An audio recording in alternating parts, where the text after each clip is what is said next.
You just do it. Literally.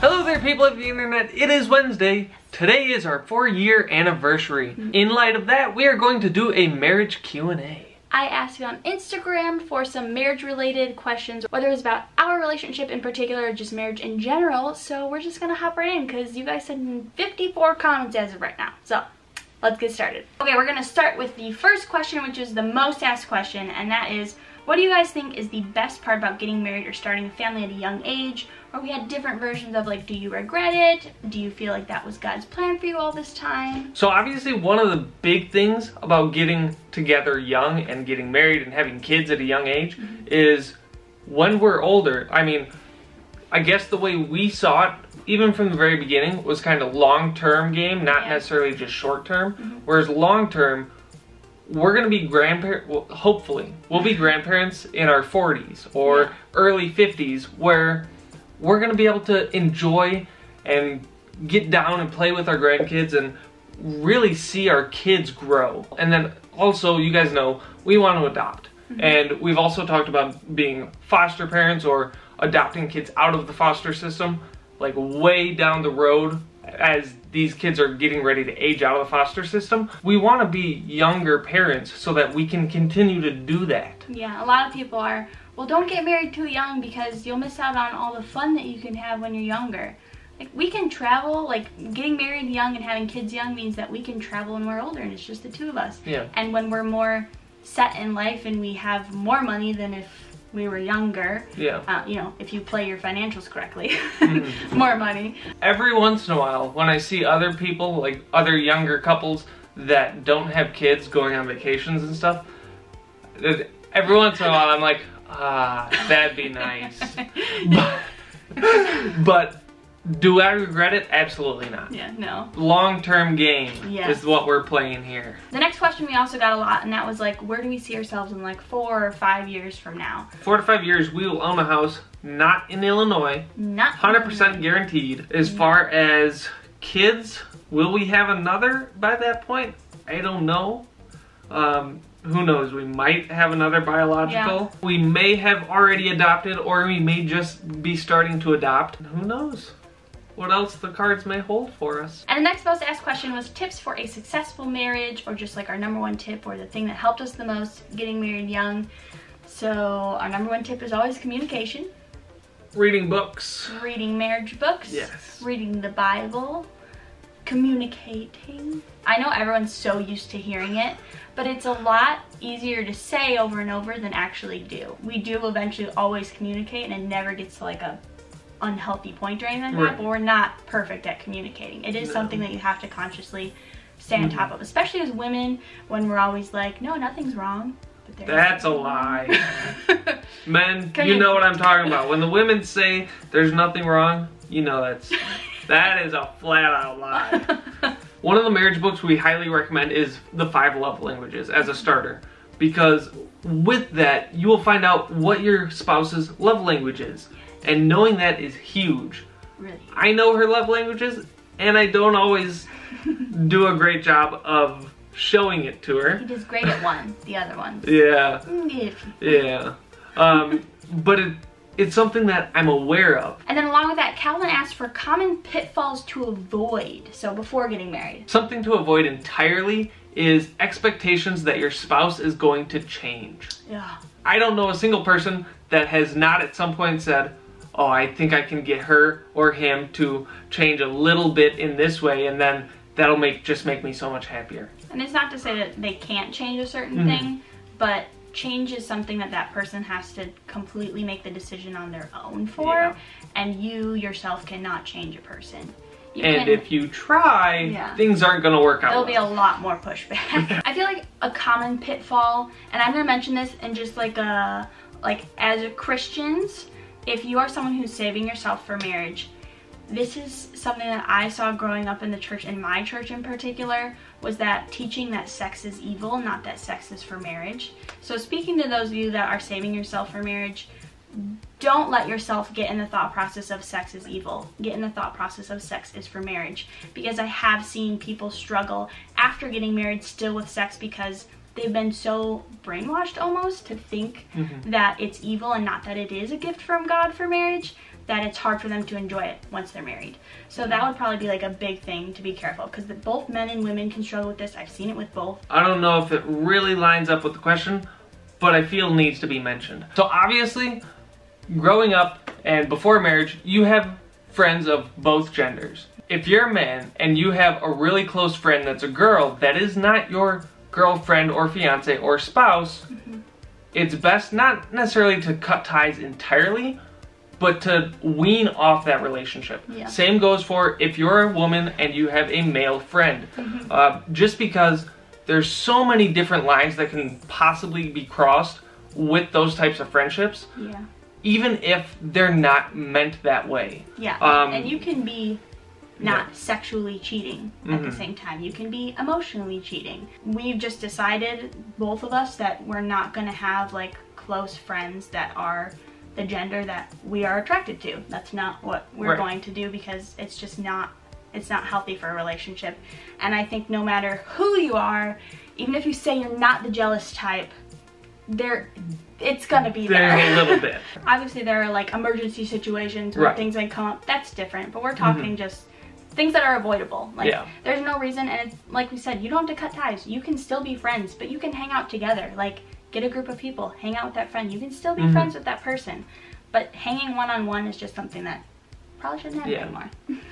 And the next question, which is what most people are wondering, is, my husband and I have been together, this is from Amanda. My husband and I have been together for 5 years now, married for 2, and just recently had our first baby girl, end of April. How do you find time for just the two of you to keep the romance alive? You just do it. Literally. I have a Q&A on my personal channel that I talk about sex after kids, and so I will link that up above for you guys. But really it just comes down to making it a priority. I feel like, for us at least, like if we have not had sex for a while, we get way more, like we lose our tempers with each other way more quickly. Like we don't have patience with each other. And I know that for most marriages I know of, it's the same way. Like you are a lot closer when your sexual life is in check. And so for us, that has been a #1 priority, because obviously if we are losing patience with each other, then we're losing patience with each other in front of our kids. For us, it's just always been like, we are #1 priority for our relationship, and that allows us to do the best job we can for our kids as well. As for tips though, for keeping like your marriage stronger after kids, make time for a babysitter to watch the child or children and get away. Yes, we have no shame in our ditching our children game. If we feel that like we just haven't gotten a lot of time, or we need to get stuff done around the house, we just need that time alone, we'll randomly ask our parents, hey, can you take our child overnight, or both, or take them for the whole weekend? And we are okay with that. I know some parents, it's a lot harder for them to like let their children go, and some don't have their families there for them. Do your best, like ask around. If you have friends that are moms, ask if they have like a trusted babysitter that you could also share, so that you can have like that time, whether it's just a couple hours at night or if it is an overnight, whatever it is. We got a couple questions about how important do we feel God is in a relationship, how do we build each other up spiritually. So this is actually something that I feel like we've been trying to work on more lately. But to answer the question of how important is God in a relationship, very. You know, I've heard it said and seen diagrams where it's like, marriage is like a pyramid, and God is at the top. So the closer you get to God, the closer you get to each other. It's so true though, and the more you walk with Christ and live biblically, I feel like the easier it is to handle pretty much anything that may come up. It's easier to have grace with one another and patience and love. It just makes it so much easier. For sure. Alright, so the last question comes from Rock's Mama, I think, and she said, how does vlogging or sharing your life on the internet affect your marriage? Positives, negatives? I think Ryan sometimes forgets that YouTube is like a job, and so he can get frustrated when I'm working on it when he's home. You guys see it. I don't ever hardly comment unless it's on my videos. I'll do some comments on there, but 95% of the time, I'd say, all the comments that you see on social media, on YouTube, that's Arianna. And she's also involved in different YouTube groups on Facebook. Yeah. And so she's always talking with people on there. And so I forget that all of that is what she's doing for YouTube. And because it's not very fun if we don't interact with you guys or anything like that. Just to put it out there, it's not that I don't want to, I forget.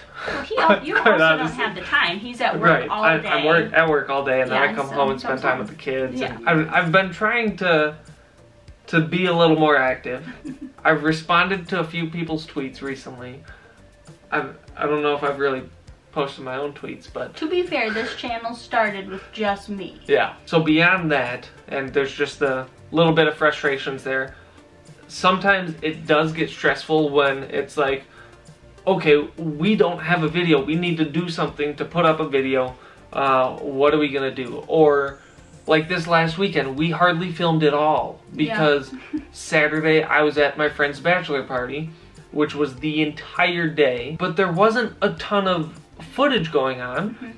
And so there's times like that where maybe it's just not even the best time to pick up a camera, or we're not able to, or quite honestly, we just don't feel like it. So there's so much that you guys don't see, and like getting a little bit more into like business side of things. We love YouTube, and the main reason that we do it is for memories and because we love interacting with you guys. Like we've said several times, our start was very different from others, and that we started vlogging because you guys asked us to, and we truly love the community. But as much time as I put into YouTube, I do have to look at it to some aspect in a business way, because I can't justify, and Brittany talked about this in her video just that she recently put up, It's Paradise. I can't justify spending this much time on something if I'm not putting like the effort into it so that I can make a decent amount that like it justifies taking that time away from my kids and my husband. You guys may not know if you're not creators that like if we skip days or we don't post, it can actually hurt our channel growth. Like it can hurt a lot of things because the YouTube algorithm is just evil. And so there's certain things where it's like, but also I don't want to put content out that I'm not proud of, which is why sometimes I'm like, whatever, I'm gonna skip a day and add on the footage because I know it's a video that I will like and I'll be proud to put out for you guys. And so there's just so much that goes into it that a lot of people don't see. I feel like that would be a good video for like someone to do that doesn't have mainly YouTube creators as their audience, is like what people don't see or don't understand. I was just thinking that like, that might be a good video to do at some point. If you guys want to like see that, like the behind the scenes of like things that people don't realize about YouTube. Oh yeah. We'll do that because that would be fun. So yeah, it does take up a lot of time. Interacting with you guys daily and creating something that like I'm passionate about, like it's such a huge creative outlet for me, and so it's crazy that there's 35,000 of you that are subscribed to us and that I get to make money off of sharing our journey raising our kids. Like it's insane when I really think about it, but it's so cool. But like I said, I have to look at it from a business aspect for certain things to justify taking that time away from Ryan and our kids. So it's all a big balancing thing. So I'm definitely not just a stay-at-home mom. I am a working stay-at-home mom. Yeah. And so it can be stressful, and sometimes I can feel like a bad mom because I'm taking time away, and then I have to remind myself there are moms that leave the home and you know, they work, and that's okay. So it's okay that I'm taking my time to do something that I need to do too. That was a really long explanation. What are the positives? We didn't mention positives. There's positives? All of our memories are in one place, and that is awesome. Levi's last video. If we weren't doing YouTube, we would never have done something like that. Or like the gender reveals, or the birth vlogs, or the birthday parties. There's so many great moments in our lives that we've captured, and Ariana's edited into a fantastic video, that if it wasn't for us doing YouTube, we wouldn't have that. Yeah, and like Ryan's not able to be home with us, you know, during the day. So like Revelynne's first laugh, I caught that on camera by chance because I was recording. Like if we weren't constantly recording things, we would have missed so many things because you know, it's not normal for people to have a camera out a lot during the day.